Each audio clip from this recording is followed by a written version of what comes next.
My name is Rashaun Mitchell, and I am a dancer and choreographer. My name is Silas Riener, and I'm a dancer and a choreographer. I was born in Stamford, Connecticut, and I grew up in Atlanta, Georgia.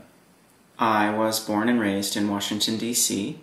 I went to public school and later to Princeton.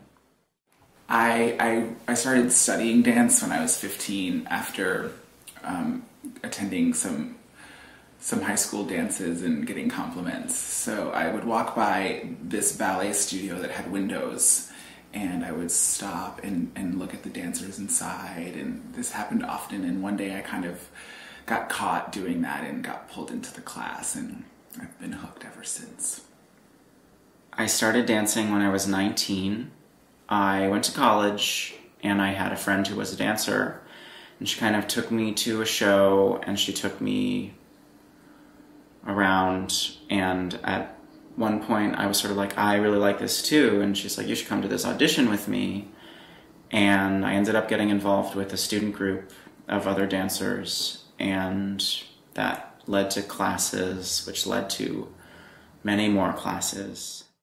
I was always inspired by Twyla Tharp's early work, just for her sort of marriage of so many different dance forms. And outside of the dance field, I really love Octavia Butler, who was one of the first Black science fiction writers, and I'm a big fan of Andy Warhol, and just anyone who kind of reimagines the world. For me, partially because we've both had the opportunity to work with him, Merce Cunningham was like a really strong influence and an incredible role model in the field of dance and choreography. If I wasn't dancing and if I wasn't able to dance, I would have to really rethink my entire life. But I always wanted to be a National Geographic explorer, which is probably very far-fetched. I don't know, I'd probably do something with anthropology and traveling and seeing different cultures. One of my favorite stories that Merce used to tell, and he used to tell it all the time, was that something his father said once was, if Merce didn't end up a dancer, he'd be a crook. And I always thought it was sort of cute, and maybe it was true, but probably not. And I really don't know what I would be doing. You know, sometimes I have a morbid fantasy about breaking both my legs and having to come up with something completely new. Because I don't know what I would do. I would probably still try and work in the arts. I have a background in literature, and maybe I would go back to that, but it doesn't seem like there's really any other options right now. My first memory of, well, one of my first memories of technology was the Nintendo, and playing Duck Hunt and Mario Brothers. But before then we used to go to the arcade. My uncle would come and take us and just give us a bunch of quarters, and we would spend the day, and it was like, you know, the best day ever. My grandfather actually was one of the earliest subscribers, as far as I'm aware, at least in my life, to what was then called Prodigy, which was like an early network. And we would get emails from him, and I remember the sound of the modem really well. And I remember getting emails from my brother in college. We would print them out and read them when he was away at school, and then file them, because you had to have a paper copy.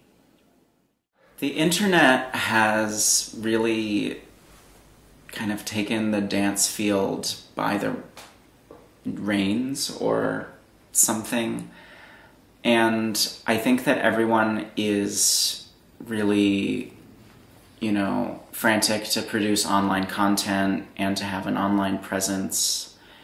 And one way that it's able to facilitate our work has been our ability to communicate with multimedia when we're traveling or when we're collaborating with an artist who lives in another city. And it's offered other possibilities as well that wouldn't be there otherwise, you know, and it's allowed us to reach more people and to kind of, I mean, we can just write one email and send it to hundreds of people. Here's our show. Come see it. Don't lick the envelopes anymore. Yeah. So it's great. It's better in a way. The millennial generation is definitely more distracted by our technologies. I know that I lost my cell phone recently, and I was completely lost. Crippled. And I had to wait 3 weeks until my new iPhone came, and now I'm back on track. So, you know, we're kind of dependent on them at this point.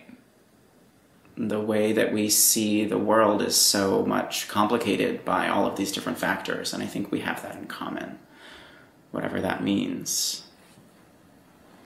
We have this kind of need for instant gratification. You know, if we have a question, we just look it up and we find the answer right away. And in some ways, I think that parallels what we do in our work. I mean, we make something and we get to see it, we get to feel it immediately, and it's if that has like translated into anything, it's meant that, you know, like information is something that we just take for granted.